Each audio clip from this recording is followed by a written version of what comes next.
Hi, how's it going? This is Rezone calling for YouTube, back with a video for you guys. But this is a read along of To Be Night and Beguile, written by John Philip Betancourt.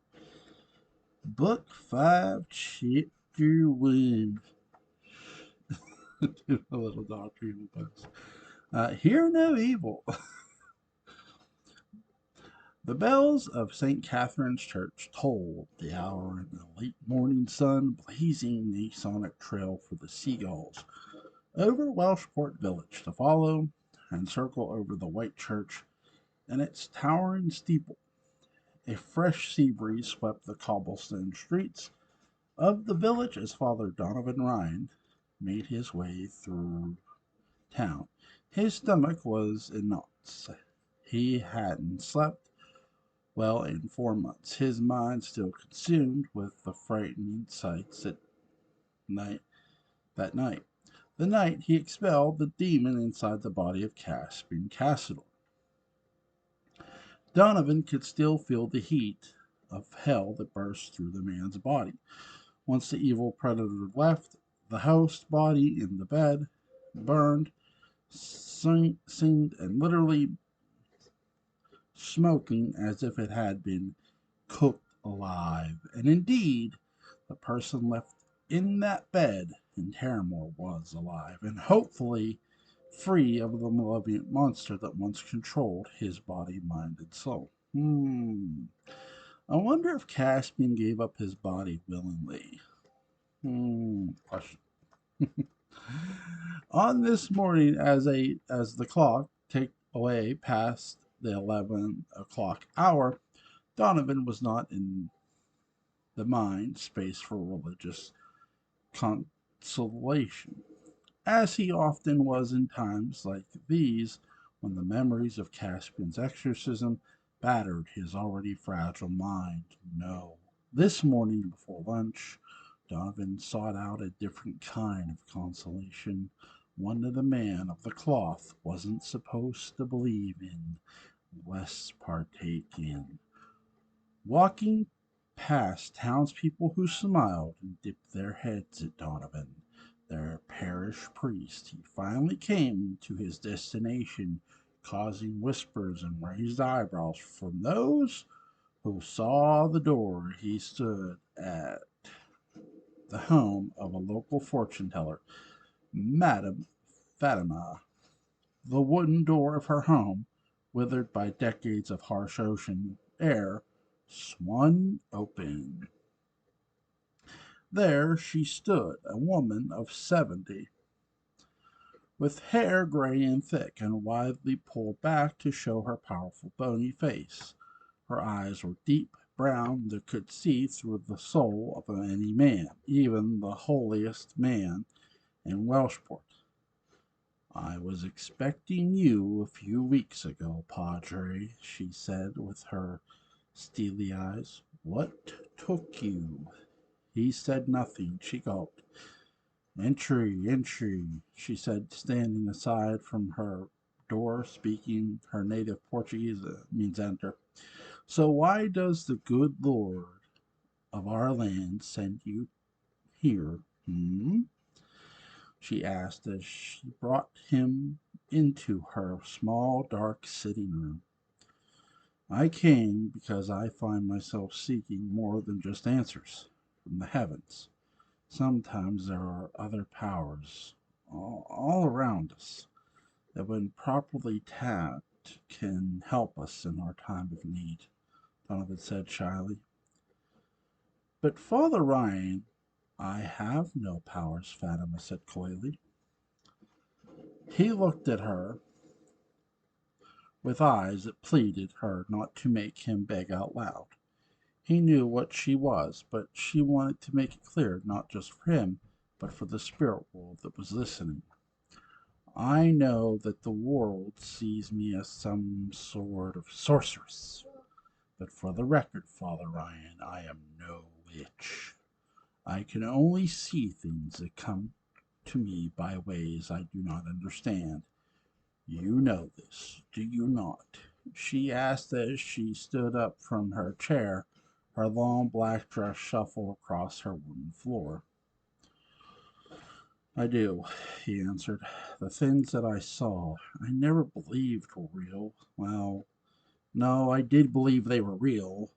Evil is real, Fatima. But I never thought I'd see it the way I did, Brian said as Fatima returned to her chair across from him with a large wooden box she pulled from her bookshelf. I know what you saw. I sensed it. I felt it in my bones. It must have been horrible to witness. In person, she added. He nodded. You know, I was a nun. They chastised me, called me a heretic. They said I could never be one of them because of the falsities I spoke. But I was telling the truth. I always have. Never have any of my visions been lies. I don't know why God chose me to see things this way, but He did. It is not a magic power. I know nothing of potions or spells. I just see things, she said, as if it to add, to add a disclaimer to what she was about to do. I sort of wonder because, real quick, to talk talk about the character for a minute. There was a nun, I forget her name at the time, who predicted the Washington Redskins, the former what were the Redskins, Super Bowls. I kid you not. There was a nun who did that before they won a Super Bowl. Um, her past was indeed of once living as a nun at a convent in Lisbon. Decades ago, she was exiled for her strange visions and what her mother superiors saw as disruptive behavior. When her expulsion brought her to America to be with family, she was shunned, forced to live a life of solitude for the shame she brought on them. She was the real thing, not a witch, but a woman with great and intense strength of mind that could see things no one else could see or sense. So she has second sight, we'll say.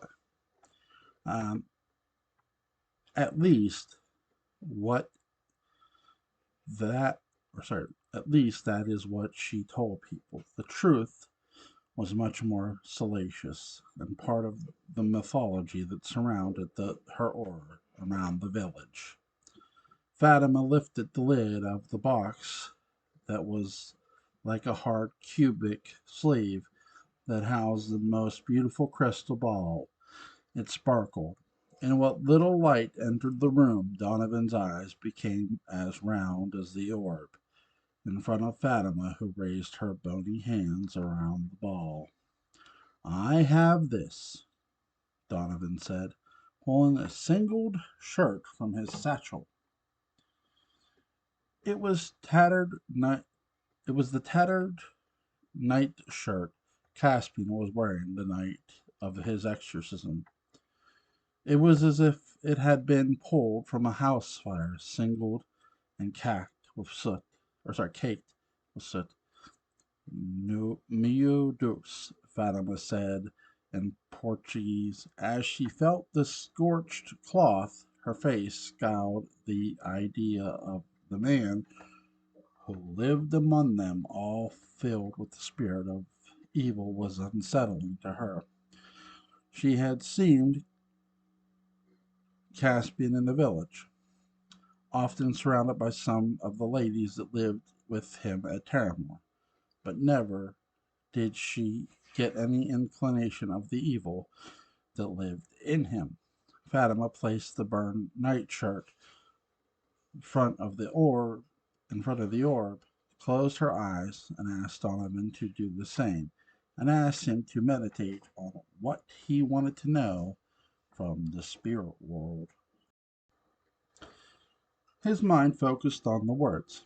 Is the devil gone for good? He asked. In silence they prayed together for something to come to her. His heart pounded. Her eyes shifted back and forth furiously under her eyelids, like two boulders twitching behind a white sheet. Then the orb lifted. It levitated above its base in the air. It began to turn slowly as the glowing pink light illuminated from its hard glass exterior. Fatima opened her eyes. Here, she said. Donovan then opened his to see the pink, glowing orb floating above the table. The light of the glass is the color of roses, a pink, perfect rose, soft and sweet smelling. This is the sign of new life in the world, a sign that things are to rebalance in the face of what was hardship and pain. It isn't not to last, as the winter's form kills the pink rose of spring, so will time, Fatima said. Tell me more, Donovan said, revealed to the woman, who her hands now lifted in the air as if they were holding an invisible string attached to the levitating glowing crystal ball that suddenly began to shift in tone from pink to icy blue. Blue in this shade is the color of war. On two fronts, it says, there will be more than suffering here. There will be passion and yet pain, happiness and yet sadness, gains of life, gains of life, yet loss of it too. The Spirit would ask that we prepare for battle or for souls, but not the way we did before, Fatima spoke. Is it the devil? Will he return in a new form? Donovan feared. The crystal ball began to descend from its perch in the air above the table. The tone of blue went silent, and the glass turned to its milky white shade. Fatima took her seat again and inhaled a large breath.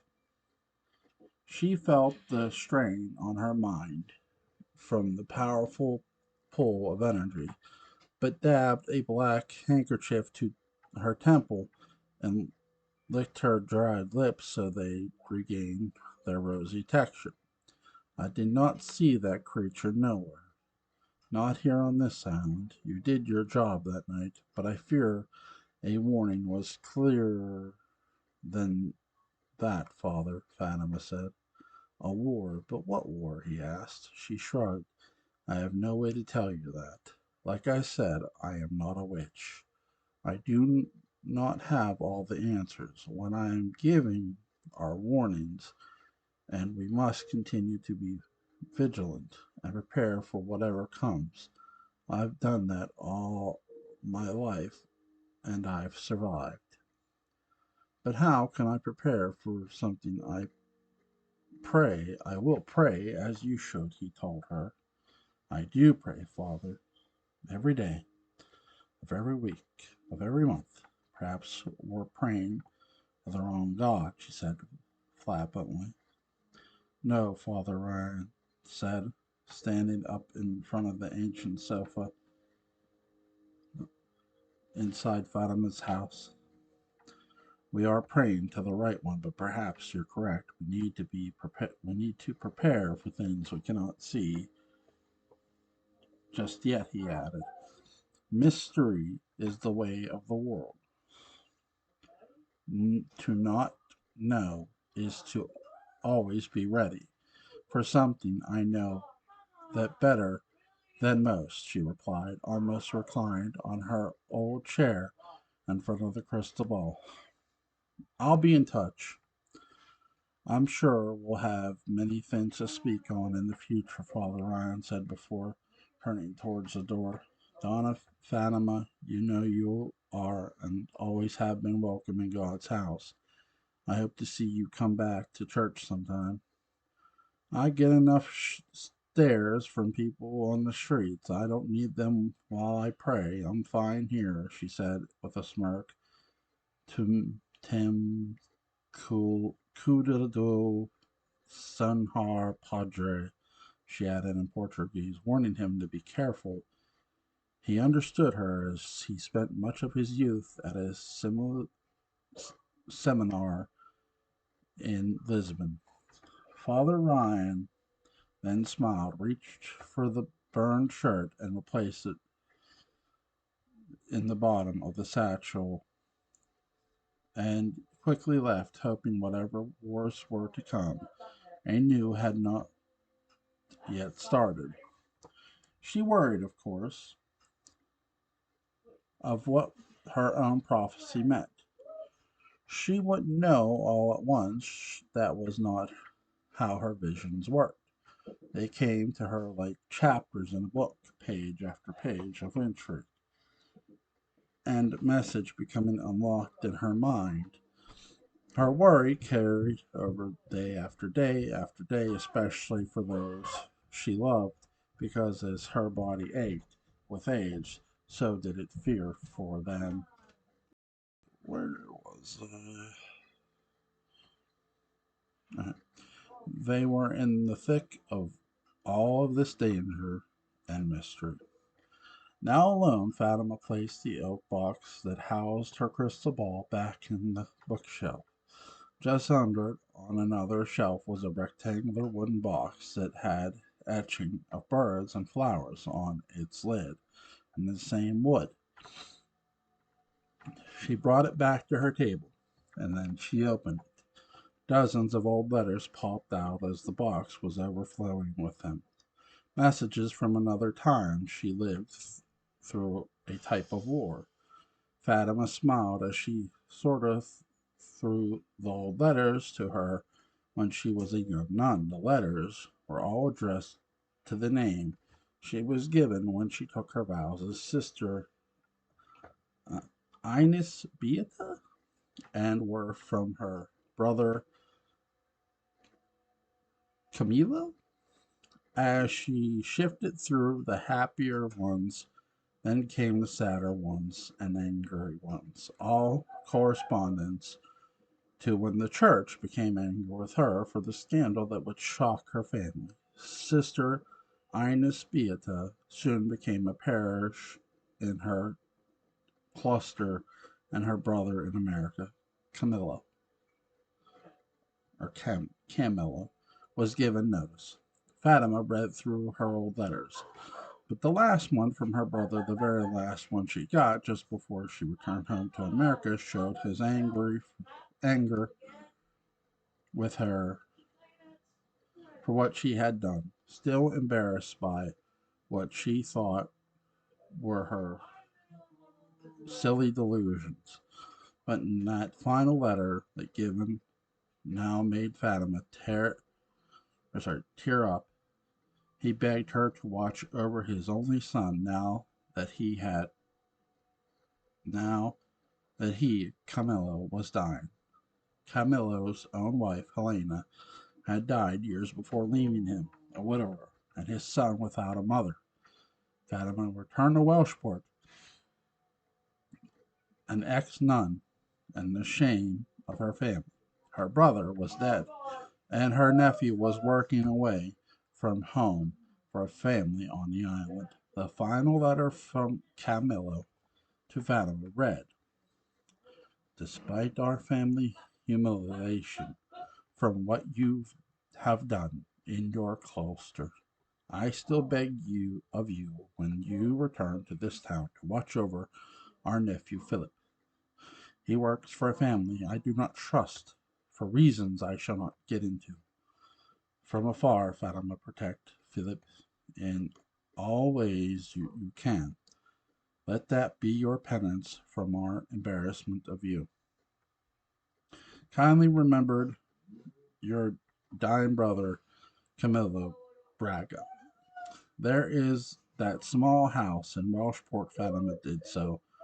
She watched over her nephew as best as she could.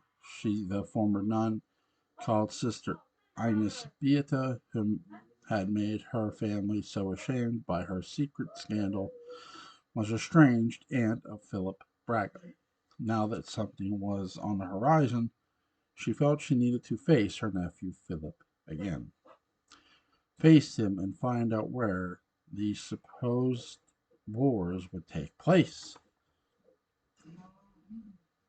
She walked over and touched a photo It was framed in silver. The photo was of her, Philip, at the age of 6 with the last late parents, Camillo and Lena. Fatima's eyes tears up when she remembered the scandal that tore her away from her small, loving family.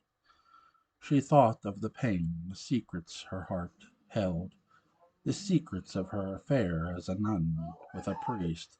Fatima was forced by the church to denounce her vows, revert back to her birth name, and come back to Welshport excommunicated when the church and estranged from her family. The story of her visions being the reason for her ousting came on a whim to cover for the story of the affair. So much pain in her history, so much estrangement, and for what? She was sad that all these years were not only lost for with her the brother Camillo, but also lost with the beloved nephew Philip. She was so desperately she so desperately wanted to reconnect with him. For his part, Philip was raised to never ever speak to her again. Meanwhile, as St. Catherine's bells echoed above the Terramore forest, Jacob Lord was settling himself in the back seat of the valet black car. He sorted through various forms and paperworks as the family driver, Aaron Hampstead, prepared to drive him to the Lord Publishing Office in the village. Ready, sir? Aaron asked. Just a moment, Jacob replied, making sure he wasn't leaving behind any papers. All right, all set. As the two drove down the circular pebbled drive of Terramore House, Jacob continued to rifle through his files in the back seat. Aaron's narrow green eyes peeked out from under his white shirt, his white eyebrows that matched his equally as frosty hair as his boss through the rearview mirror, noticing how the leather seats matched the leather of Jacob's briefcase. Seems like a big day at the office, sir. It's been a while since I've seen you talk so much or take so much work on down there, Aaron said, still watching Jacob and her. Well, it's not all work, my good man. So much more today than that, Jacob said. More? Aaron asked, confused. A new windfall has just emerged, and I have to be ready for what's to come. And I am ready, Jacob said. Aaron smiled, still unsure of what Jacob was talking about, but he knew it wasn't his job to know the dirty details of everything the Lord family related. In truth, Aaron preferred it that way. The cloudier the better. It was in fact a very big day for Jacob and his growing family. The papers in his briefcase, the ones Jacob had been so carefully looking over and making sure were in order, were documents that would change his position not only as a Lord Publishing, but his own family's line of succession. This time in his life was the moment he had been waiting for. His brother David had been presumed dead now for almost 15 years. His nephew Sebastian was presumed dead too. His sister Vivian Victoria died as a child, and his mother Rebecca was locked away at the mental ward of the hospital, completely incapacitated and unable to be the sole controller of the family business.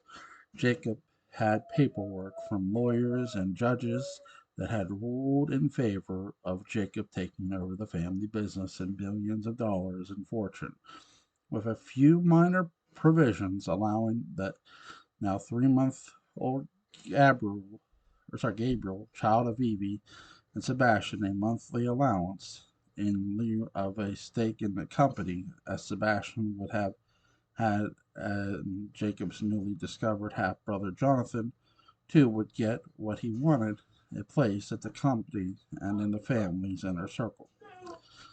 Of course, Jacob being Jacob, Jonathan's role was incredibly constricted by the legal paperwork Jacob was so feverishly ready to file. The company, the bulk of the billions in the family fortune, was all Jacob's to play with.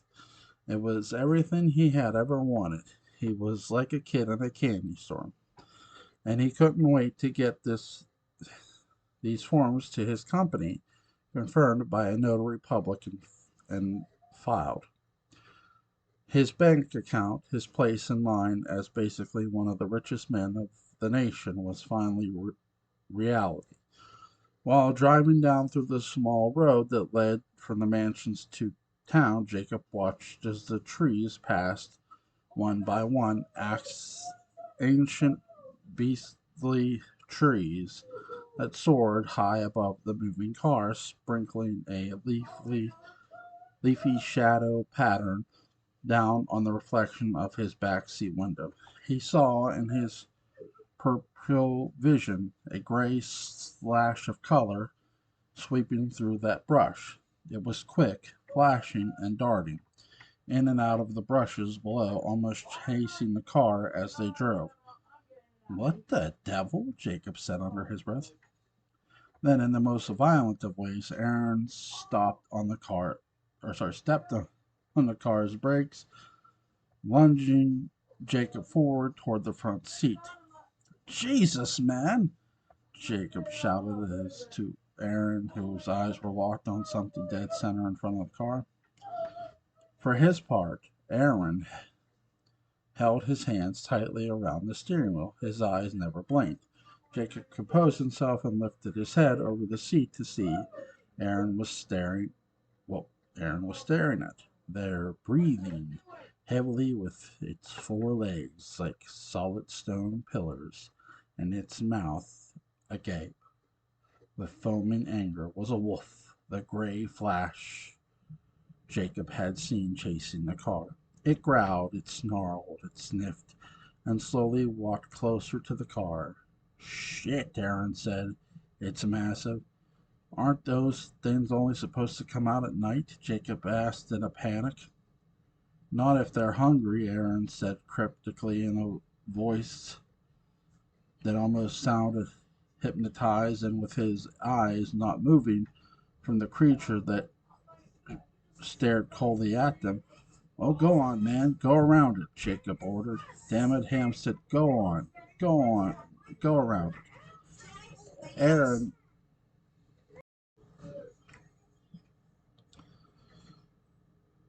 said, "Go around it."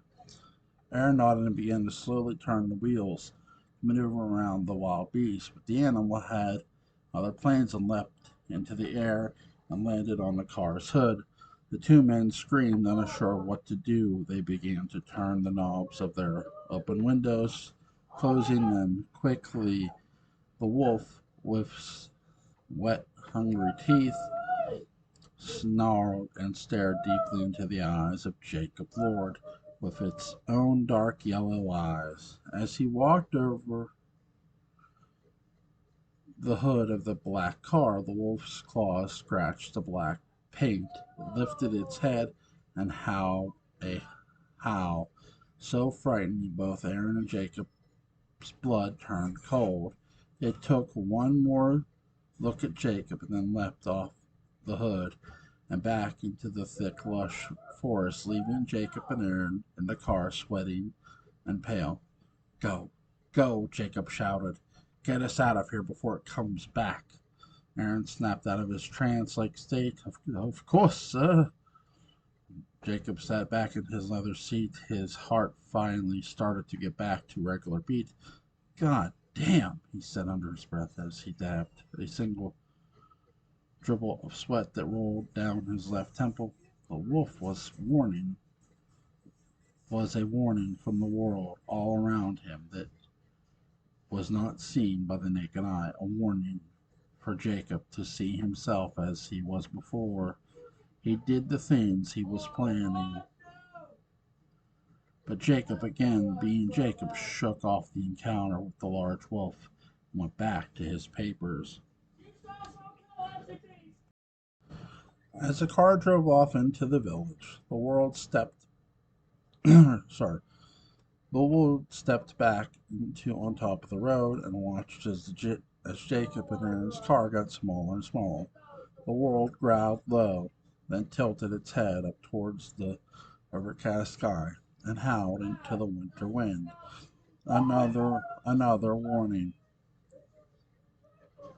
The same winter wind blew over the trees into the open window of Evie Jordan Lord's cozy bedroom and lifted the chair drapes like ghosts floating in the light. She lay on her bed, breathing the cool air as her baby Gabriel snapped in a crib next to her, both shivering from the frosty air flittering in. Evie adapted to motherhood so easily and quickly, it almost looked as if she had done this before in another life, or had other children that prepared her for Gabriel. The way she dote on him, helped him, teach him, feed him, snugged with him, it was all so darling and sweet that everyone at Tamworth was in awe of how she managed. Even Celeste, who had raised her own siblings and of course her own 19-month-old baby, noted how quick Evie took to motherhood. She was proud of her best friend, proud and happy for her in the sincerest form of the words. The two new mothers were always comparing notes, ideas, and holding each other up when times with the babies got tough, which were few and far between, as both Fabian and Gable were good babies, and perhaps that is what made it easier for the first moms. As she napped, Evie's mind drifted. She could see herself in her dreams, as if she were looking at a reflection of or standing outside of her own body. Looking at herself, she walked down a grassy path that led to a large floating hedge maze under a blazing white sky, with no sun or clouds, just bright with light above her head. The maze of hedges she recognized soon as one of the Terramort grounds twisted and turned as she followed it. She didn't know what she was looking for, yet she could sense her own determination to find it. Her dream self was almost obsessed with finding whatever it was at the end of the floating hedge maze. In her dream, Evie kept going through the maze.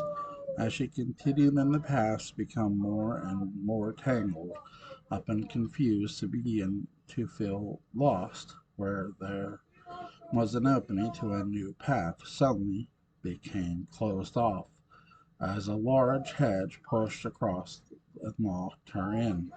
Then another opened up like a gate made of leaves and branches, pointing her to a new path. Evie hesitated to go through, but there was no other opening or way out. She followed the strange, moving hedge and led her down a long, straight path, enclosed by walls of hedge, and both sides of that grew taller and taller above her until the white light above her head then twisted and turns 12 feet above her head and creating a dome roof of this same hedge, where she, where she was now covered. Now shaded by these giant hedge walls and ceilings, she walked and walked. It was as if she were in a cathedral made of the hedge, leading her down nave into an antechamber of the same material, there showing an altar where a man was standing with his back turned to her. Hello, Evie said to the man standing under the giant hedge maze dome. Hello, she said again, slowly walking up closer to the man under the hedge dome. The pattern of the leaf and branches fall on both Evie and the mysterious man like a texture of dresses she once had. She slowly walked up to the man, who did not turn back to greet her. "Who are you?" she asked bluntly, with clear suspicion. Then he reached then she reached him and grabbed his shoulder and turned him around to face her. It was Matthew. Evie gasped. Matthew smiled at her. He dipped his head, greeting the woman he once loved. As Evie's shock turned to delight to see the man she loved once more after his death, she took a breath and went to hug him. But then his body became decayed and dead, his face withered like a grape into a raisin. Her bones became visible. His his beauty, his warm tan skin, his deep brown eyes, his pink perfect lips all began to turn into a shriveled up corpse before her eyes. Evie screamed in her dream and in real life. She sat up in bed, sweating and frightened from her own voice that broke her nap. Matthew's face was so vivid and so twisted in death, but at the same time she wondered why she saw him so lively. He was there, perfect just as she remembered, just as if he was before he was lost at sea. Then Evie realized and screamed, walking her, putting aside her disturbing dream. For now she feared her scream also woke Gabriel. She rushed over to the baby. She peeked into the bassinets, and he was fast asleep. Evie tilted her head confused. If her loud scream woke her, surely it would have woken him too. "Gabby, Gabby," she whispered. "Gabby," she said again louder. "Gabby," she said once again, this time louder than the others, but Gabriel did not hear her. Evie, clearly worried, carefully woke up her child. He whined to his mother, woke him from a wonderful nap. She snapped her fingers in his right ear. The baby did not react, but then did it to his left ear. No reaction there either. The new mother's stomach nodded. She kissed her baby's forehead and quickly rushed down the hallway from her bedroom, swished around a corner and down the hallway to her brother Nicholas' room. His door was open and he was sitting in a chair, lacing up his boots. "Nicky, something's wrong with Gabriel," she said in a panic. "But what is it? What's wrong?" the young doctor asked. "We were napping, and I had a bit of a fright while I slept and woke myself up. I made a noise, and as I did, I thought that maybe I would have woken him, especially since I woke myself, but he slept through it. I called to him. He didn't stir. He just slept soundly. He didn't hear me, Nicky. He didn't hear anything," Evie explained. Okay, okay, don't worry. Let me see him," Nicholas said, grabbing hold of the adorable, chubby Gabriel. Nicholas did the same snap ear test Evie did, then walked over to the side table where his medical bag was open. With one arm hold the baby, he reached in and grabbed an instrument that would help him examine the baby's inner ear better. He placed it in the baby in the in his mother's arms and checked. He couldn't see anything out of the ordinary, nothing that would indicate a problem with the child's hearing. "What is it?" Evie asked. "There's nothing wrong that can detect by sight." "Evie, has he shown this kind of inability to hear before?" Nick replied. "Well, I noticed he didn't really react to me when I spoke to him, but I didn't think about it, not like this." "Let's take him to the hospital and see Dr. Ward check let Dr. Ward check him out. If Gabriel has any issues, especially something I didn't see, Dr. Ward will find out, and we'll treat him right away. Don't worry," Nick said, squeezing his sister's shoulder to comfort her. Evie smiled nervously, hoping her brother was right, but deep in her heart she knew this would not be the good day she hoped for.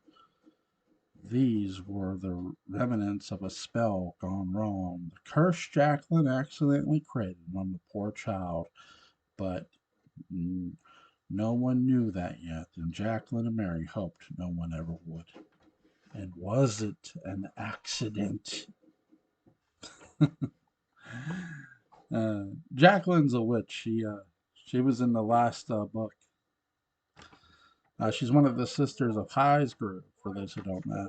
Um, by the way, she's got it bad for Sebastian. She wants to own him. Yeah, she wants sex. Anyway, as he be worried about baby Garrett and his seemingly difficult hearing, Mary, Philip, and Jacqueline discussed the same issue over on the smaller Good Island, just off the southern corner of Welshport Island. Mary was still distraught over what had happened only 4 months earlier, when she accidentally interrupted Jacqueline and Gabriel's nursery while she performed a spell of protection over him. This interruption in Latin words of a spell rendered the child deaf, as the spell was spoken and come incompletely. Mary sat in the small cabin's living room, 5 months pregnant with her own child, and searched her late mother Eliza's spell book for some kind of reversal of the spell as Jacqueline entered. I don't think you'll find anything in there to help, Jacqueline said, speaking as the more experienced witch. For months I've been trying to find something to help, but page after page seems to only have spells or response that would probably make things worse, Mary replied. The craft is fickle, to say the least. Spells aren't created so that they can be easily undone. Our words become like the Gospels, they become ingrained in the universe forever. They aren't just fragile things that can be ripped apart by another spell so that then the spell can be also undone. What would be the point of anything we do if someone could just come around and unravel it? Jacqueline further explained, just as Philip entered. I'm to blame for this. I have to find a way to fix it, Mary added. You don't know, Philip said, sitting next to her and bringing her in his strong arms, squeezing so tightly. We have to tell him sometime, Mary said to Sebastian, who still didn't know his request to protect his child was botched by his cousin Mary by mistake. We can't just keep him out of the loop, Jacqueline gulped. I don't think we should, she said. Mary perked up from Philip's arm. You don't, but you were the ones who thought we should before. I thought I was finally agreeing with you. I think we both have switched positions, Jacqueline added. How he would react. Sebastian is in a fragile state of mind, being the way he is. You said so yourself. His affliction leaves his mind fragile. Mary was confused. When the baby was made deaf, Jacqueline thought they should tell Sebastian, and Mary thought they shouldn't. And all of a sudden, when Mary realized Jacqueline was right, the new witch suddenly switches sides, leaving Mary feeling sidelined. I don't understand. I really don't. I've been mulling over how awful this is to keep it from him, and I thought you were right. And now you're not feeling the same way. What changed? Mary wondered, just as Philip interjected. We could end it all, he said. The two witches, hearing this, both turned their heads to him, shocked at his suggestion. Philip continued, why keep him suffering in the state he's in? The room we made for him and back there, where he sleeps, all we need to do is walk in there and pull down the wood that blocks out the sun and let the light in. Nature will do the rest. Sunlight is the ultimate way we can save Sebastian from ever knowing what happened to Gabriel. We can then turn, then work out there once he's gone for, of course, Phillips. Wow, Wow. I can't say I blame Philip. I'll get into why. Philip Mary exclaimed, "How could you say such a thing? He's my family. He's one of your best friends." "He was," Philip replied. "Now I don't think I know who he is." "He's still the same person," Mary replied as Jacqueline stood up there unsure of what to say. "Sebastian has no fault in what happened to him. My mother thought she was helping him, and I don't fully know how she realized just how bad it would be. Not to mention, he has your blood running through his veins, Philip. She made him using your blood," Mary remembered. "Is that supposed to change my mind? When I think about the various ways he attacked me and how he's volatile and how he could kill any of us, while we're asleep if he decided to. He killed Alice Winterbourne. And who knows who he's killed that we don't know of. There's no way he's been living only off of wild animals he's caught off in the woods. In fact, when's the last time you saw a rabbit? A deer? Anything. The animals on Good Island know him. They fear, hear. They've left the island somehow, by death or escape. They're gone. Sebastian is a disease," Philip said confrontationally. "No," Jacqueline said, her voice cold and calm. "Evie would be heartbroken if she knew what we did to him. She's happy now. We can't distort that happiness." Mary, yeah, yes, Jacqueline's not thinking of you. Mary again perked up at Jacqueline's words. Evie doesn't know Sebastian is alive, and how would you know about Evie's happiness?"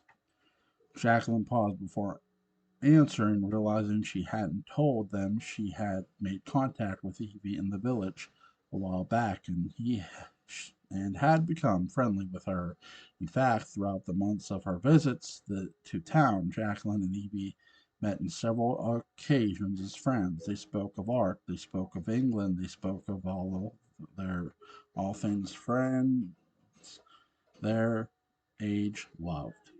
"You haven't met her, have you?" Philip wondered, expecting the answer to be no. "I have met her many times," Jacqueline Mary shouted. "You are not to make contact with her after what we've done to her child. And my God, why, we can't cause any more damage to Evie's life, as we already have. I wouldn't hurt her. I've grown fond of her, and well, I did it for Sebastian. Who better to keep an eye out on Evie than me?" Jacqueline replied. "Why, you did it for Sebastian?" Mary replied, unconvinced. "There isn't much you wouldn't do for him, is there? Sebastian and I are friends. We are very good friends, and he cares for Evie still, as a friend too, and of course the mother of his child. And since he can't be in her life the way he'd like, I met her and have befriended her," Jacqueline explained with a flimsy excuse to her breaking their pact of being involved in Evie's life after being such harm to Gabriel. "Oh God," Philip said under his breath, seeing right through Jacqueline's words. "Jacqueline, we all have agreed that we had all done enough to damage Sebastian and Evie and Gabriel. We agreed we'd only go to Welshport for supplies, and that we'd remain scarce to everyone there, and Evie's name was certainly high on that list of who not to be in contact with. This was not to do with this has nothing to do with Sebastian and your friendship with him, although maybe it does have something to do with him," Mary replied, trying to piece together her coven sister's motives. "It's not what you're thinking," Jacqueline replied, reading Mary's thoughts. "Yes, yes, being close to Evie does have to do with Sebastian, but only because you're in love with him and you want to be sure he and she stay away from each other. It's better for you if they're apart," Mary replied. "This is why we should fill this room. his room a fight, Philip replied in frustration. No, Jacqueline shouted at him. I wouldn't let you. That's enough, Philip, Mary replied to her partner as she cupped her growing baby bump with her hands. Jacqueline, are you playing with fire here? I'm just going to say this now, and you can decide for yourself, but I hope you make the right decision. Sebastian and Evie are connected for life. Nothing will change that. Not me, not Philip, and not you. Don't do anything that will put yourself in danger, especially with Sebastian. My advice, if you truly have feelings for my cousin, is leave Evie alone and focus on helping me fix what we did to Gabriel before he finds out. I told you there's nothing we can do, Jacqueline replied. Let's see. There has to be some. There has to be. We have to find a way, Mary said. I agree. Partly, Philip said, standing up next to Mary and touching her belly that was pregnant with his child. As much as I don't want Sebastian around, his child is innocent in all this. He didn't ask to be born of a father like him. Jacqueline, we should try to find some way to help the poor kid. Jacqueline took a deep breath. She knew that it would be almost impossible to reverse the spell she placed on the baby, taking away his hearing without doing any other damage. She worried too that doing so would somehow end up being bring Sebastian and Evie back together, because she knew that the secret would not stay secret for long. Their child, their baby, is the connection.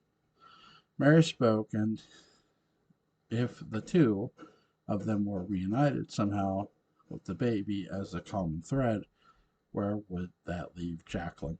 Could Jacqueline allow it? Should she allow it? I'll do what I can, Jacqueline said. Then she turned and went back to her own bedroom toward the back of the third bedroom cabin. Mary turned to Philip with concern all over her face. I don't know, Mary whispered. Philip pulled her into a hug and whispered back, we have to watch that one. Their suspicions were growing on Jacqueline Gray. Could she be trusted after all? And down the hall, sleeping in the darkness room in a canopy bed shrouded in thick black curtains, the world blocked out even the faintest glimmer of sunlight should any peek through the board up window was Sebastian Lord. He slept there in the daytime peacefully, oblivious to the infighting outside his locked door, about the curse gone wrong on his child Gabriel. The sleeping vampire begged his cousin Mary for a spell of protection on Gabriel, and what occurred was the opposite. His reaction to the truth sent shivers down everyone's spine. They would never survive his deadly bite should he discover the truth. So they're trying to save their own asses. We'll lose some of them. On the campus of Wellsport Hope Hospital, an old 25-room building was refurbished top to bottom and created into the island's own mental ward. Was named Churchill Green. Patients here, the few admitted, were kept apart from the main hospital and their convenience so that they could get the proper attention for their mental health needs. The ward Churchill Greens was assigned 4 psychiatrists and a medical doctor and several nurses that worked part-time as the Green, as locals called it, and part-time in the main hospital, just a short walk down the wooded path. Over the last 3 months, Rebecca Lord had been at the Green. She'd been sent there after her awful turn of mind while under the mind control of the evil Caspian Castle. Rebecca's mind had, for the most part, come recuperated now that Caspian was no longer controlling her, but her guilt and embarrassment over what she did to Gabriel haunted her daily, hourly, minute by minute, as the clocks at the Green ticked away her time there. She wondered how could she have lived with herself had she succeeded in killing her great grandson. The awful truth was almost too dark for her to admit out loud, but in sessions with the psychiatrist she would open up. Not always, but she tried. The fact that she was there was all was damaging to Rebecca's psyche, no matter how much she actually needed to be there to right the ship of her mind that was set so adrift by Caspian that something made it worse, something awful that she discovered on the very first day she was there. It wasn't the medication, it wasn't the hours of solitude, it wasn't the days and nights of her mulling over what she did. No, what made it, what made, no, it was indeed something far worse.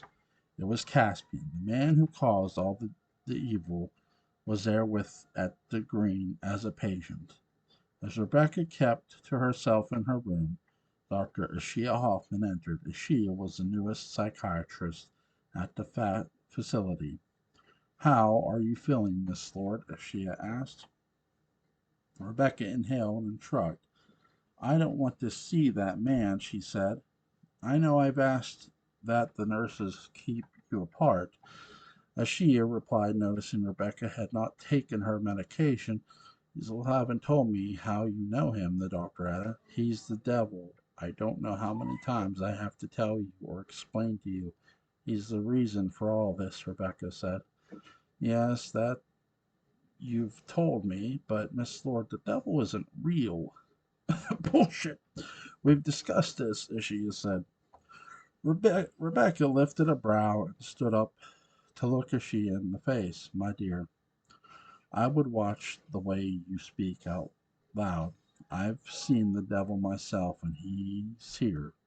He's here, and you should be very wary of him. That man in the room down the hall, the one burned and scarred, those scars were from no house fire. They were from the flames, that evil that scorched him. Ask anyone. Ask Father Ryan. Ask anyone. All right. Let's just take a breathe, and relax, okay? Miss Lord, why don't you take a little breather out in the garden? As she has said, why, get you some medication.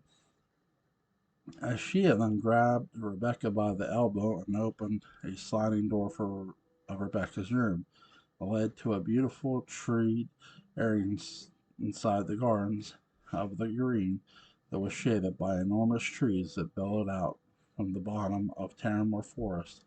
It smelled of the late summer, but the chill in the air signaled autumn.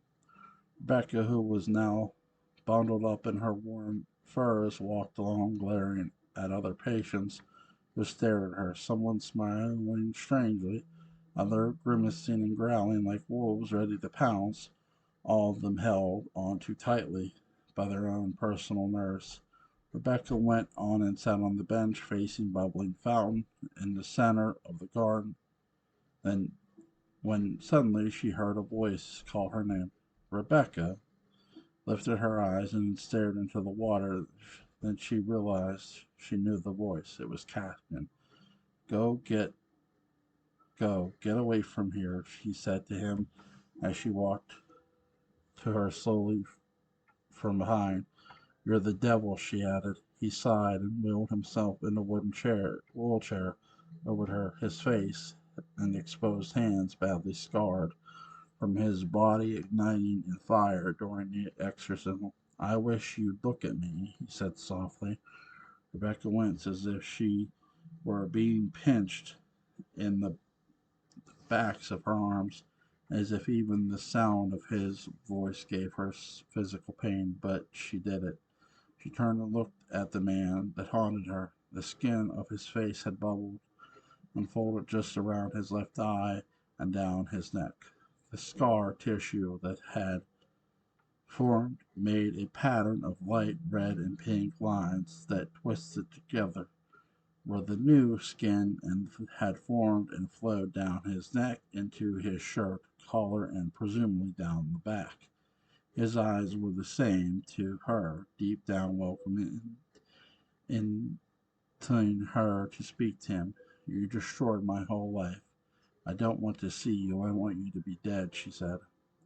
I don't think you understand, he told her. What happened was something that took over this body. It wasn't me. It wasn't who I was. In fact, I didn't even know you.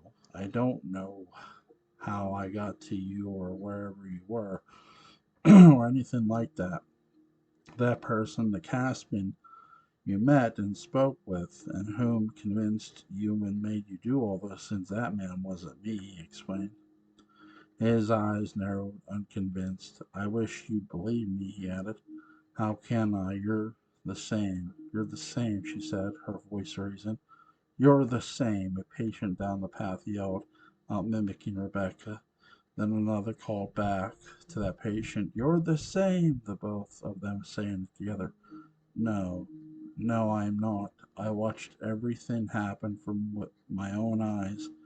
But I was. I can only explain it as being trapped in my mind by some monster, some creature came into my whole body one night over a year ago and took everything I was and made it that creature you thought was me. I mean, this Caspian, the real Caspian, didn't have control over anything, he explained. Rebecca's eyes began to fill with tears. This was another trick of the devil, she thought. He was trying to push her again, trying to make her believe he was good when he wasn't. He wasn't, was he? Leave me alone, or I will kill you myself. If a priest couldn't do it with the Holy Spirit, the Lord knows I can with my bare hands, Rebecca scolded. Inside the lobby, as she had talked over medications with a nurse, just as Jacob Lord walked in, he looked around and saw her, and then sauntered over. Doctor, he said, greeting her. Mr. Lord, welcome.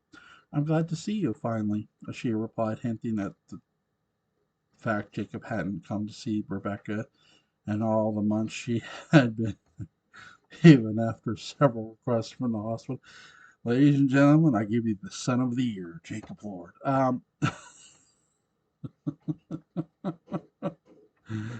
Jesus.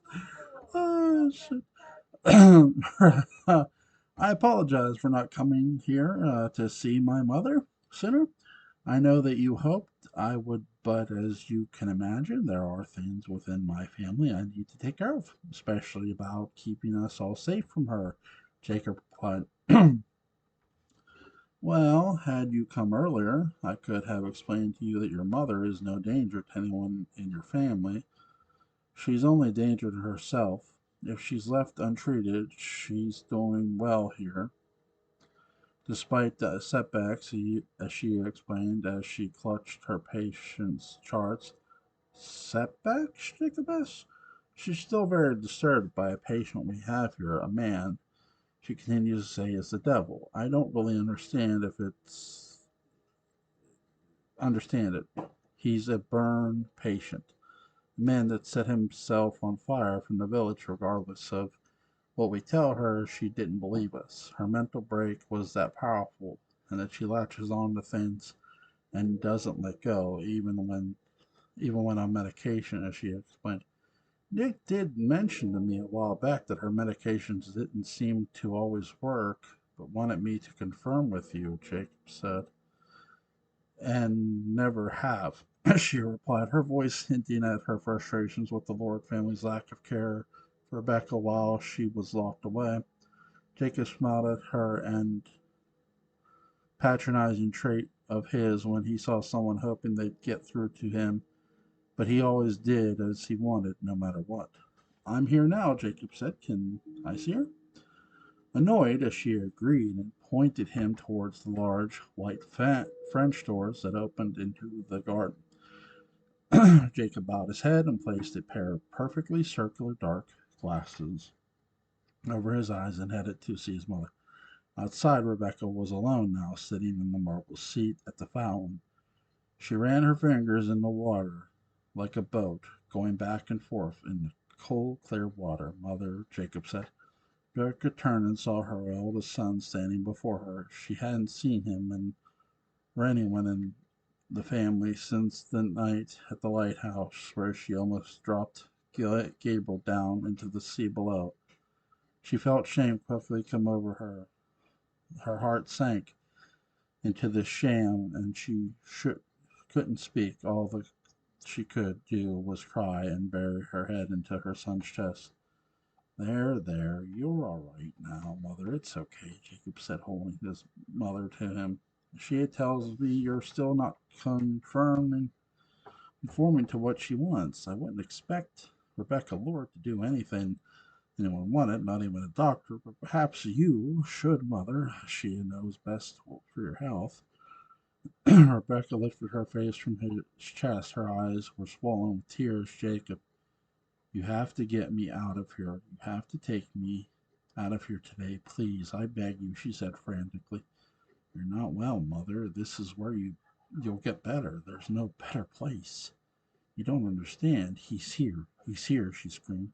The other patients listened to the conversation getting louder, repeating, Rebecca, he's here, he's here, he's here. Jacob turned. He began to feel something odd in his stomach, fear. Mother, calm down. What are you talking about? Who's here? The patient listened and replied, he's here, he's here, he's here. Who else? What? That man, the man that did this to me. You have to save me from him. He's here and he's pretending to be normal, but I can see through him, Jacob. I can see his eyes. Those same eyes. I don't care if they are kind. They're still hungry for my soul. They want me, she yelled. The patient yelled, they want me. Another patient echoed, they want me. Jacob gulped. The entire scene felt chaotic. The moment right before a storm cracked the sky above and dropped rain all over, he felt the energy in the air, fragile and ready to burst into a million pieces like a mind disconnected from reality. Rebecca's mind, Mother, you need to calm down, okay? Ashia is going to give you something to take that will relax you. And he take all these frightening feelings away, Jacob replied. Frightening? I'm not frightened. I'm angry. I am angry. You've left me here, and now what do you think? I'm Evangeline. Do you think I'm that all that money in the world can keep you in some mental hospital like you did to her? No, not me. I can get out of here, and I should be released because I'm not insane. I'm not the one who did it.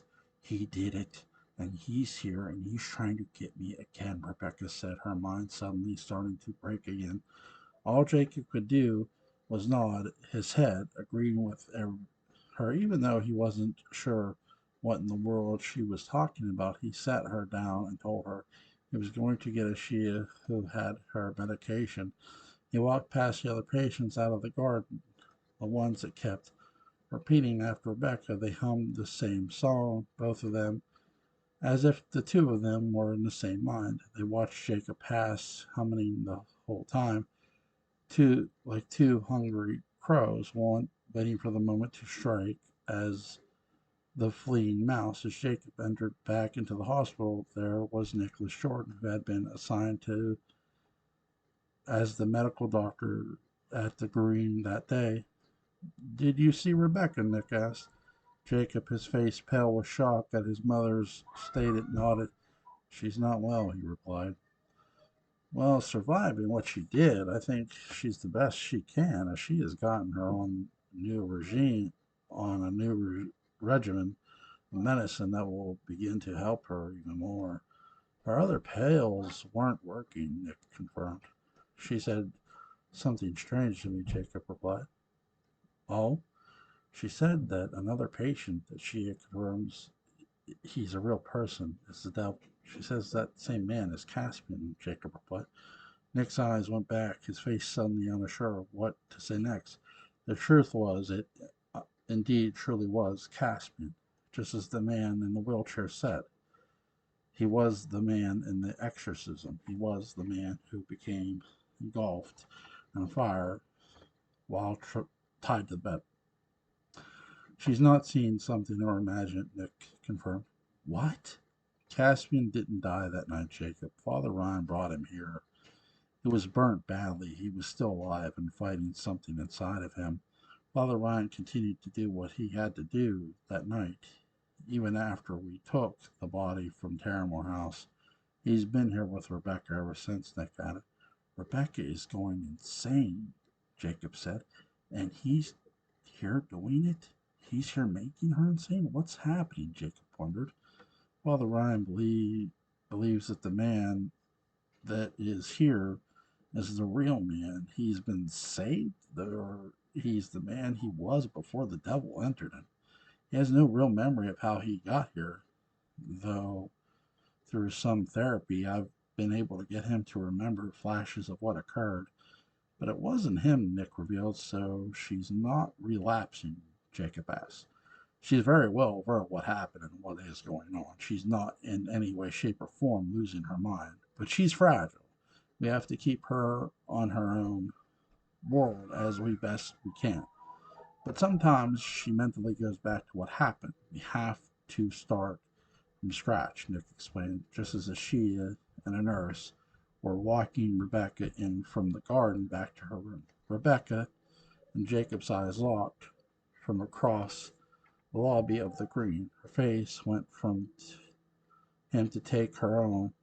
She even attempted to have Ashia and the nurse walk her to Jacob, but they pulled her back and took her back down the hall.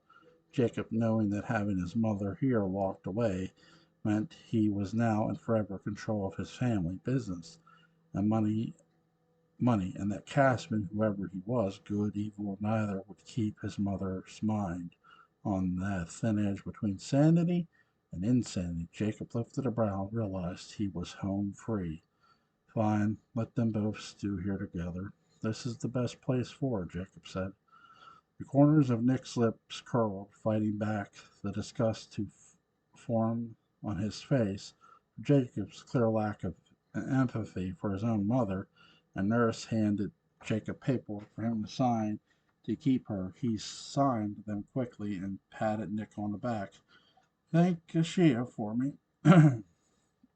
Nick watched as Jacob made his quick exit from the Green and into the waiting car outside, presumably to return as the newly crowned Emperor of the Lord Empire, leaving his own mother to rot in the mental ward for the foreseeable future.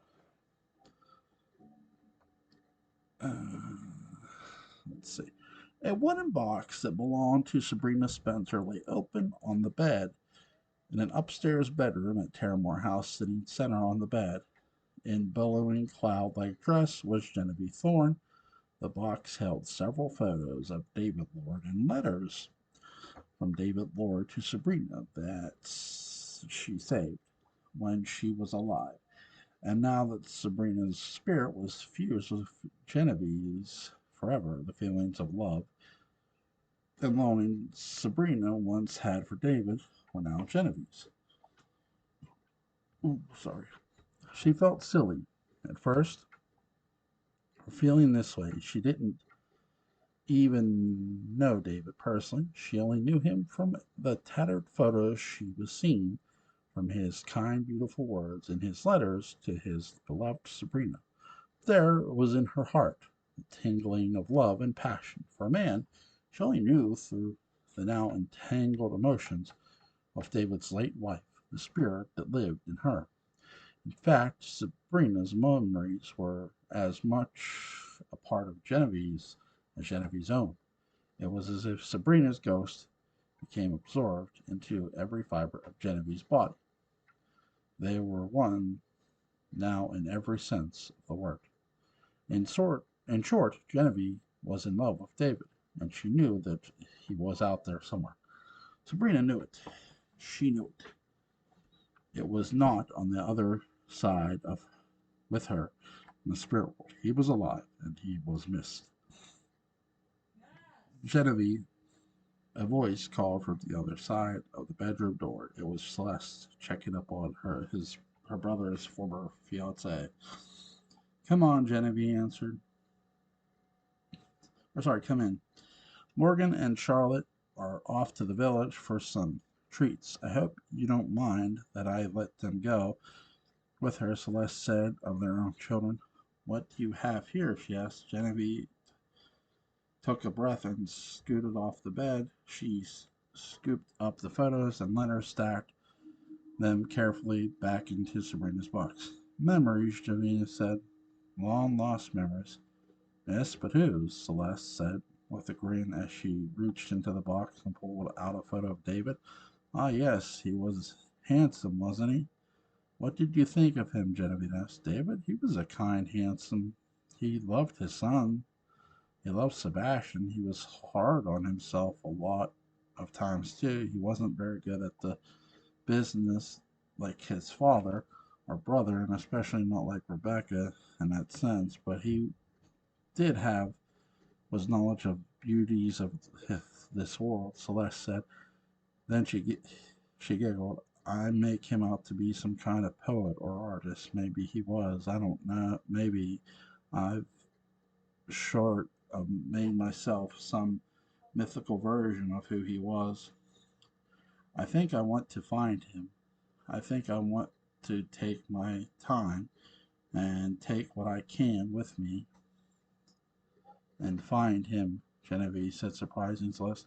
Find him? Oh, darling, he died. He left off the lighthouse years ago. He's gone, Celeste replied. Genevieve smirked. I don't think so. Genevieve, I don't understand this. We all know he's gone. We've all had our time to mourn him and to remember who he was, even if sometime, like me, we embellish, but he is indeed gone. He died. Genevieve shook her head. No, I can feel he's still out there. He's been hiding. He's been searching for a new way of life. After all this time, he's never found it. I can help him back to who he was. Genevieve replies, Sabrina's determination now showing itself in words and actions. Celeste didn't know what to say. She was looking at the woman who had Sabrina's face and calling her a different name. But all she could assume was it was the spirit of Sabrina taking over. Was she right? Was David really alive? What about Morgan? Are you sure it would be good for him to go with you on this journey? Because none of us are going to stand in your way. Is that what you really want to do? I can tell you right now that searching for David is pointless, but is that what you want? I think you shouldn't drag poor Morgan, Celeste said. Search for who? Jonathan asked, stepping into the room. Celeste lifted about, unsure of how to answer. Jonathan and Genevieve decided to end their relationship, and she wanted to leave Welshport. And he was determined to stay, but leaving at that time meant to go on their own. She and Morgan perhaps back to San Francisco, where they were from, not searching for a dead man somewhere out there. Genevieve stammered for a second, but admitted to wanting to leave Welshport for the time being to say search for David, whom everyone believed was dead, in the next coming days. This is insane, Jonathan answered. You're not only leaving me, but the island to find someone you don't even know and may or may not be alive. Genevieve, are you ill? Do you need to be put where Rebecca is? Don't insult me. I know what I'm doing. Sure, my daughter's starting a party. My brother's coming across harsh, darling, but you have to understand where he's coming from. You're talking about finding a ghost. He's gone, darling. He's gone, Celeste interjected. I don't want to rehash what I'm going to do with the two of you. In fact, I really don't have to. I do have one request. Would you, Celeste, watch over my son? Genevieve asked. Jonathan turned and scoffed. For God's sakes, he shouted. No, she won't watch over your son, Johnny, Celeste shot back. No, why would you? He asked his sister, then turned to his ex. Why would she, Genevieve? This is insanity. You're not doing this. You're not going anywhere. Do you understand me? We've come so far, and there is so much in store for us here. Now that I've been taken into the Lord family fold, and regardless of our relationship, I promise to take care of you and support you. I have money, not to do that. I don't ask for anything, but for you to stay here and stop this nonsense of David. You are not Sabrina. There was silence. Genevieve knew how all that sounded. It sounded, of course, she was talking about leaving her son with practically strangers and take herself on some ghost hunting expedition based on memories from the actual ghost that now lived in her mind. The passion Sabrina had for David was overwhelming and driven her to do it. She could feel it in her pit of her stomach that finding and bringing David back to his home to find out that Jacob is the one that killed Sabrina and not him, as what was made to believe was her calling. Her life had led her to here to Teramo, where the woman she shared a face with once lived and died. I will not have you speak to me this way, Genevieve replied stoically. This is what I'm going to do. I don't need your help, or money, or anything. Now that the lords have taken you in as one of their own, she replied, somewhat mocking him for suddenly becoming this money-hungry person she did not recognize. Celeste stayed silent. She didn't recognize her brother Jonathan either. He used to be quiet, kind, and sensitive.